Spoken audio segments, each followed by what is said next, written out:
नाना classes दोस्तों, नाना classes के YouTube channel पे आपका स्वागत है। आज है 4 सितंबर 2020 और 4 सितंबर 2020 के जितने भी most important Rajasthan current affairs के क्वेश्चन बनते हैं आज हम उनका डिस्कस करेंगे। पूरा वीडियो ध्यान से देखना और लास्ट में मैं आपसे क्वेश्चन पूछूंगा जिनके जवाब आपको कमेंट बॉक्स में देने। दोस्तों वीडियो अच्छा लगे तो लाइक शेयर कर देना। अगर आप चैनल पर नए हैं तो इसको सब्सक्राइब कर लेना और सब्सक्राइब करने के बाद इसके पास लगे बेल आइकन के घंटे को दबा लेना, क्योंकि हमारे इस चैनल पे आपको पता है Rajasthan current affairs, India current affairs की क्लासें आपको मिल रही है और जल्द ही 2-3 दिनों में आपको राजस्थान हिस्ट्री के 500 प्रश्नों की 5 घंटों की मुख्य तथ्यों के साथ पूरी एक वीडियो मैराथन मिलेगी, जो लगातार राजस्थान पुलिस के लिए, पटवार के लिए, लाइब्रेरियन के लिए, सबके लिए इंपॉर्टेंट साबित होंगी। तो स्टार्ट करते हैं। पहला क्वेश्चन देखिए, हाल ही में देश की किस सरकार ने मुख्यमंत्री व मंत्रियों के वेतन में हर माह 7 दिन के वेतन में कटौती करने का फैसला लिया है? हाल ही में देश की किस सरकार ने मुख्यमंत्री और उसके जो मंत्री है हर महीने वेतन में 7 दिन की कटौती होगी? तो ये कौन सा हो गया? राजस्थान सरकार ने यह निर्णय लिया है। मुख्य तथ्य, हाल ही में राजस्थान के मुख्यमंत्री अशोक गहलोत ने मुख्यमंत्री व मंत्रियों के हर माह 7 दिन का वेतन कटौती करेंगे। विधायकों का 1 दिन का, पूरे 1 महीने में जो विधायक है उनका 1 दिन का कटेगा। अखिल भारतीय और राज्य सेवा के जो अफसर हैं उनका 2 दिन का, और अधीनस्थ सेवा और अन्य कर्मचारी है उनका 1 दिन का वेतन कटेगा।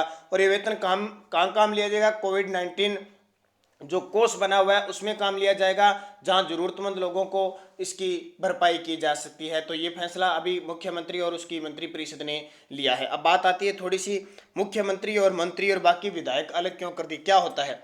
तो सरकार के अंदर जो मंत्री होते हैं, एक तो अभी बीएसटीसी में क्वेश्चन आया कि राजस्थान में कितने मंत्री अधिकतम हो सकते हैं, तो उसमें ऑप्शन था 30। उत्तर सही क्या था? 30। इससे पहले राजस्थान पुलिस में एक क्वेश्चन आया था कि अधिकतम कितने मंत्री बन सकते हैं, चाहे वो संसद के अंदर लोकसभा में हो या फिर विधानसभा में हो। तो ध्यान रखना, हमेशा लोकसभा में और इधर विधानसभा में राज्यों में कुल सीटों का 15% से अधिक मंत्री नहीं बना सकते।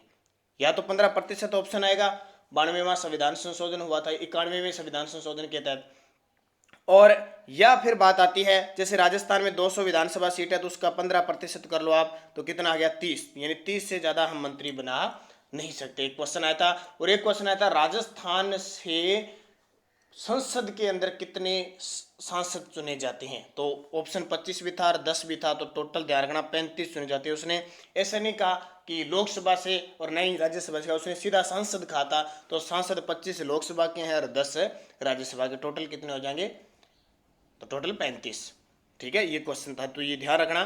तो सरकार के अंदर जो मंत्री होते हैं उसमें 3 प्रकार के मंत्री होते हैं, कैबिनेट स्तर के मंत्री, राज्य स्तर के मंत्री और उप मंत्री। ठीक है, तो कैबिनेट स्तर के मंत्री स्वतंत्र विभाग होता है उनके पास, और वो मुख्यमंत्री की मंत्रिमंडल में भाग लेता है। जब भी नाम आए कि मंत्रिमंडल की बैठक होती है तो समझ लेना कैबिनेट के मंत्री मुख्यमंत्री के साथ हैं, यानी कि कैबिनेट कह सकते हो या मंत्रिमंडल कह सकते हो कैबिनेट को। जब आई मंत्रिपरिषद की बैठक होती है इसका मतलब राज्य मंत्री भी उसमें भाग लेते हैं। तो 3 प्रकार के मंत्री होते हैं, कौन कौन से? कैबिनेट, राज्य मंत्री और उप मंत्री।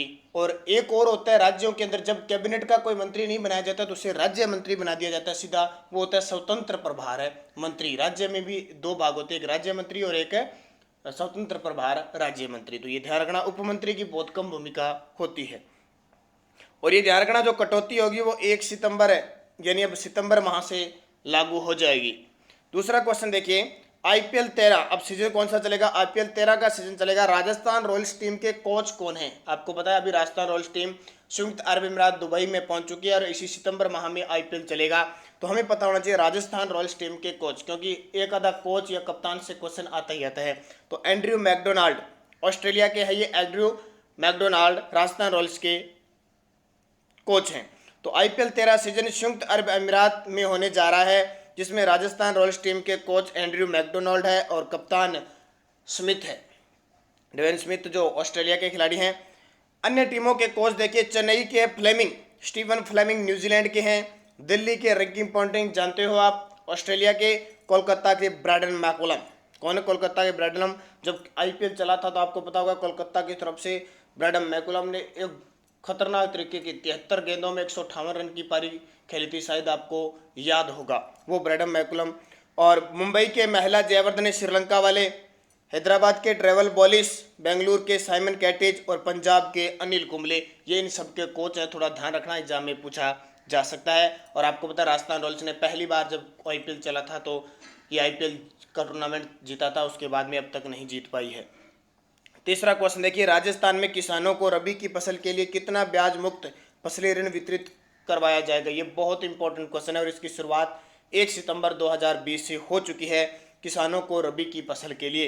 तो इसका सही जवाब 6000 करोड़। ध्यान रखना, ऑप्शन में 16,000 करोड़ भी है। ये टोटल लक्ष्य है 16,000 करोड़ का रबी की फसल के लिए 6000 करोड़। मुख्य तथ्य, राजस्थान में सहकारी बैंकों द्वारा किसानों को रबी की फसल के लिए ब्याज मुक्त फसली ऋण वितरित करवाया जाएगा, जिसमें 25 लाख किसानों को 6000 करोड़ रुपए उपलब्ध होंगे। इससे कितने लाभान्वित होंगे?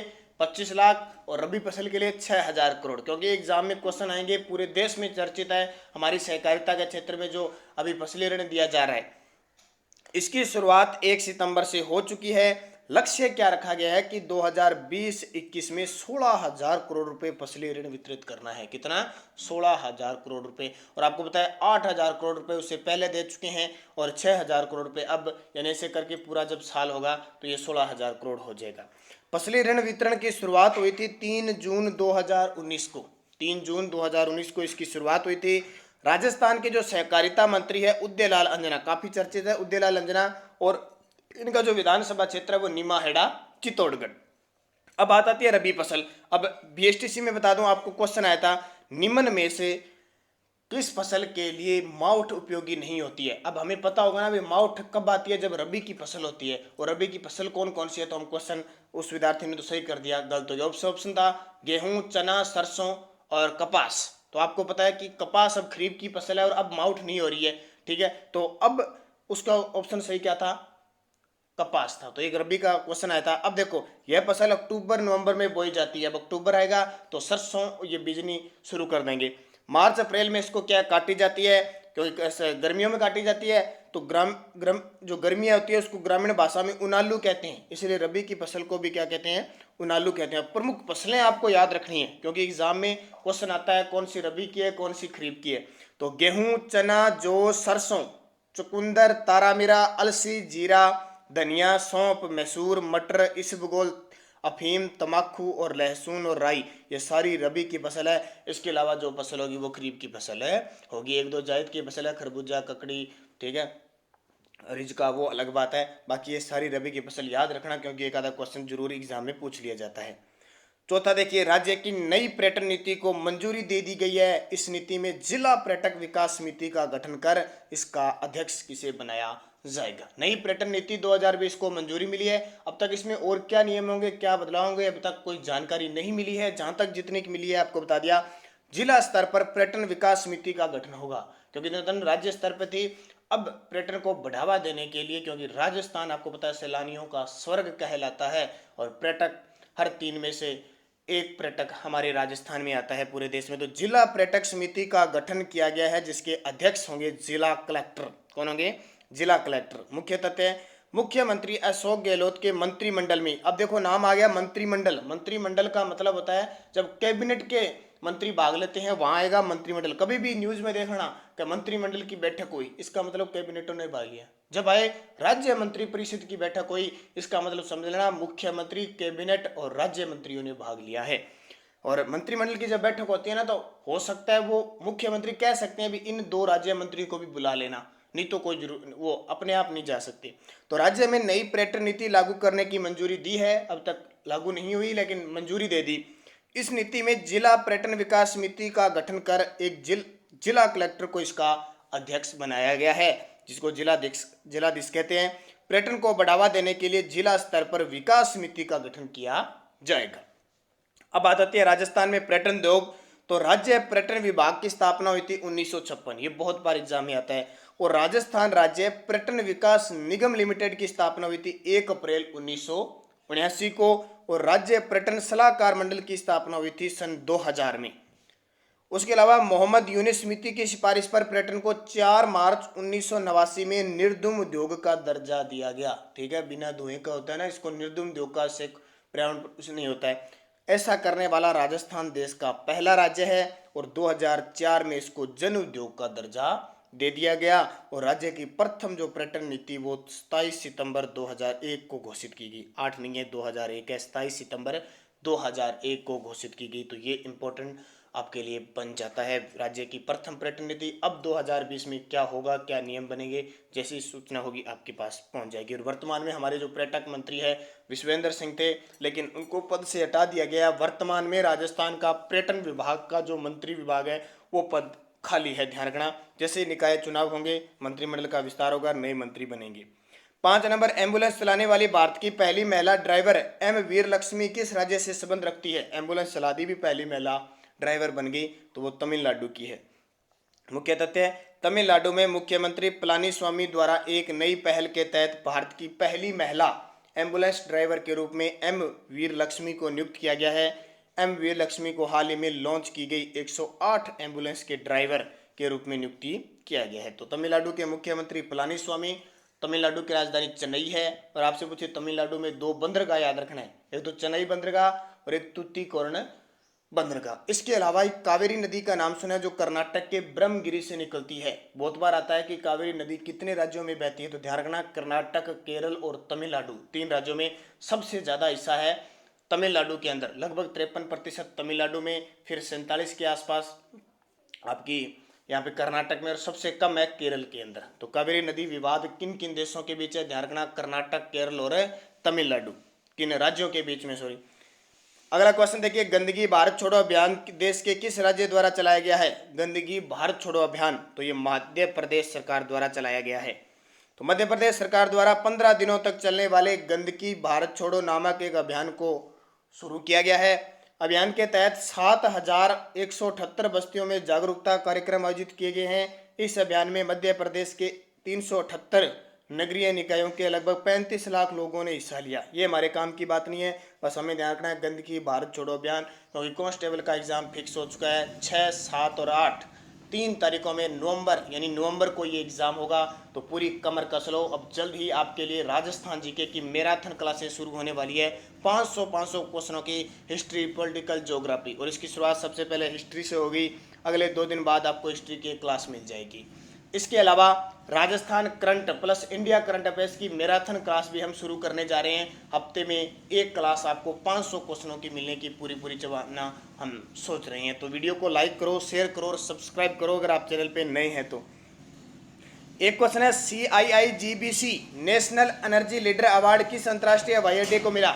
CIIGBC national energy leader award, तो ये मिला राजीव गांधी अंतर्राष्ट्रीय हवाई अड्डे को। किसको? राजीव गांधी अंतर्राष्ट्रीय हवाई अड्डे को। मुख्य तथ्य, हैदराबाद अंतर्राष्ट्रीय हवाई अड्डा या GMR द्वारा संचालित राजीव गांधी अंतर्राष्ट्रीय हवाई अड्डे को ऊर्जा प्रबंधन में उत्कृष्टता के लिए 21वें राष्ट्रीय पुरस्कार में नेशनल एनर्जी लीडर और एक्सीलेंस एनर्जी एफिशिएंट यूनिट पुरस्कार प्रदान किया गया।